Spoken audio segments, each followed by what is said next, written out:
அன்பார்ந்த பெரியோர்களே, உங்கள் அனைவருக்கும் வணக்கம். மேற்கு வங்கத்தில் தெற்கு 24 பர்கானாஸ் மாவட்டத்தில் பாரிப்பூர் பகுதியில்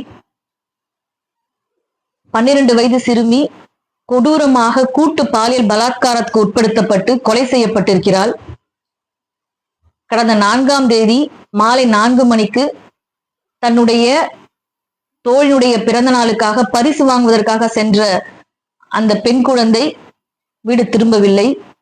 பெற்றோர்கள் காவல் நிலையத்தில் புகார் அளித்திருக்கிறார்கள். சுற்று வட்டாரத்தில் தேடி இருக்கிறார்கள்.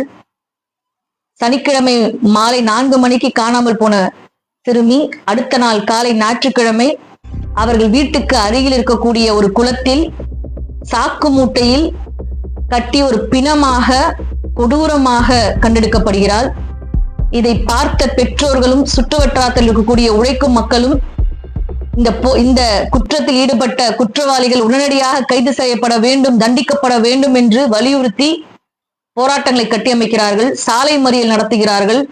ரயில் நிலையங்களை முற்றுகையிடுகிறார்கள். போலீஸ் வாகனங்கள் அடித்து நொறுக்கப்படுகின்றன. கலவரமாக வெடிக்கிறது.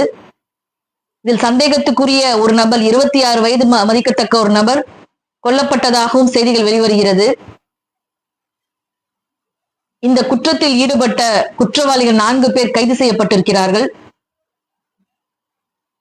முதலமைச்சர் பாதிக்கப்பட்ட பெண்ணுடைய தந்தையிடம் பேசியதாக தகவல்கள் வருகிறது. சுவேந்து அதிகாரி என்ற அந்த வெஸ்ட் பெங்காலுடைய முதலமைச்சர் பாதிக்கப்பட்ட தந்தையிடம் போன் செய்து யார் குற்றம் செய்தார்களோ அவர்கள் யாரையும் நாங்கள் தப்புவிக்க மாட்டோம் என்று உறுதியெடுத்ததின் பேரில் தான் இந்த போராட்டம் தற்போது பின்வாங்கப்பட்டிருக்கிறது. காவல் நிலையத்தில் புகார் அளித்த போதே காவல்துறையில் துரிதமாக நடவடிக்கை எடுக்கவில்லை என்று பெற்றோர்கள் புகார் அளித்திருக்கிறார்கள். இந்த குற்றச்சம்பவத்தில் ஈடுபட்ட நபர் கடைசியாக இந்த பெண்ணோட போவது போல ஒரு சிசிடிவி ஃபுட்டேஜ் இப்போ வெளியே வந்திருக்கு. இன்ஸ்டாகிராம்ல செய்தி ஊடகங்கள்லாம் வெளியே வந்துகிட்டு இருக்கு. இந்த கொடூரமான சம்பவத்தை கண்டித்து அந்த மாவட்டத்தில் மிகப்பெரிய அளவில் போராட்டங்கள் வெடித்ததை நாம் இன்னைக்கு இணையதளத்துல பாக்குறோம். பரவலாக ஊர்வலங்கள், போராட்டங்கள் கட்டியமைக்கப்படுது. எதிர்கட்சி தலைவராக இருக்கக்கூடிய மம்தா பானர்ஜி அங்க போய் அவங்களை பார்க்க முடியாது என்ற சூழல் இந்த பிஜேபி ஆட்சியில இன்னைக்கு இருக்கு. அவங்க வீட்டு காவல்ல வைக்கப்பட்டிருக்கிறதாக கண்டிச்சு அவங்க அறிக்கை விட்டுருக்காங்க. ஏற்கனவே வெஸ்ட் பெங்கால்ல ஏஜே அலிகார் என்ற இடத்துல அந்த மருத்துவமனையில அலிகார் மருத்துவமனையில் ஒரு மருத்துவ மாணவி பாலியல் பலாத்காரத்துக்கு கொடூரமாக அலிகர் மருத்துவமனையில் ஒரு மருத்துவர் கொடூரமாக பாலியல் பலாத்காரம் உட்பட்டப்பட்டு கொலை செய்யப்பட்ட அந்த சம்பவம் அங்க மேற்கு வங்கத்தில் எந்த அளவுக்கு போராட்டமாக வெடித்தது என்று நம்ம பார்த்திருப்போம். பல நாட்கள் இரவுகளில் தீப்பந்தங்களை ஏந்தி போராட்டத்தை மருத்துவ மாணவர்கள் கட்டியமைச்சாங்க. அங்க மருத்துவ கட்டமைப்பே எந்த அளவுக்கு கொடூரமா இருந்துச்சு அப்படிங்கிறதெல்லாம் அந்த சென்ற ஆட்சியில பார்த்தோம். அப்போது பிறகு ஒரு சட்டக்கல்லூரி மாணவி கொடூரமாக பாலியல் பலாத்காரத்துக்கு உட்படுத்தப்பட்டு கொலைப்பட்டதையும் நம்ம பார்த்தோம். தற்கொலைக்கு தள்ளப்பட்டதையும் நம்ம பார்த்தோம். மேற்கு வங்கத்தில் இந்த 12 வயது சிறுமி கொலை செய்யப்பட்ட சம்பவம் அவங்க மிகப்பெரிய அளவில் ஒரு தாக்கத்தை ஏற்படுத்தியிருக்கு. தொடர்ச்சியாக பெண்கள் வாழ தகுதியற்ற இடமாக மேற்கு வங்கம் இருப்பதே என்பதுதான் காட்டுது.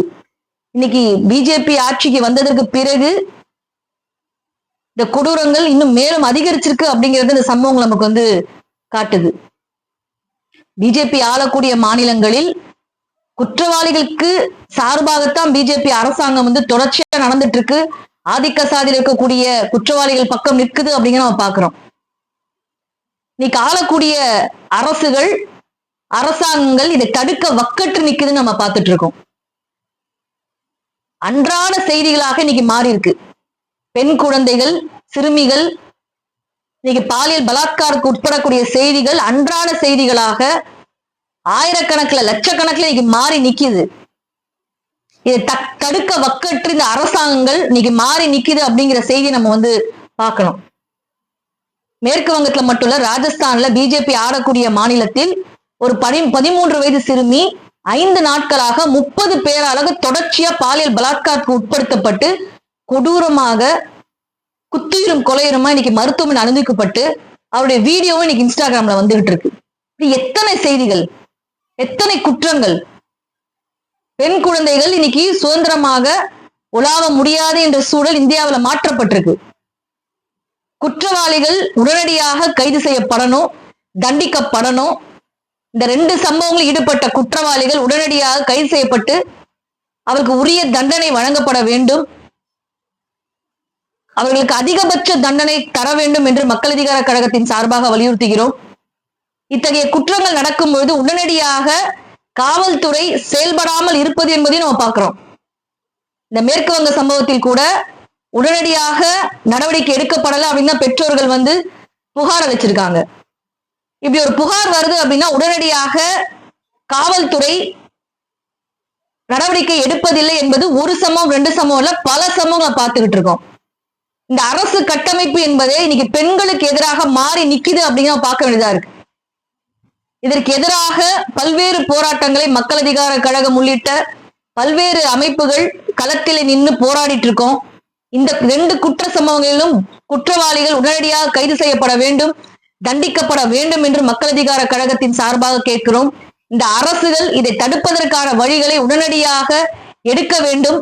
அதற்கு இந்த அரசுகளை எதிர்த்து பிஜேபி RSS கும்பலை எதிர்த்து அவர்கள் RSS பிஜேபி போன்ற இந்த பிற்போக்கு சக்திகளை ஒழிப்பதுதான் பெண்களுக்கு உண்மையிலேயே பாதுகாப்பான ஒரு சமூகத்தை உருவாக்க முடியும் என்பதையும் மக்கள் அதிகார கழகத்தின் சார்பாக வலியுறுத்துகிறோம்.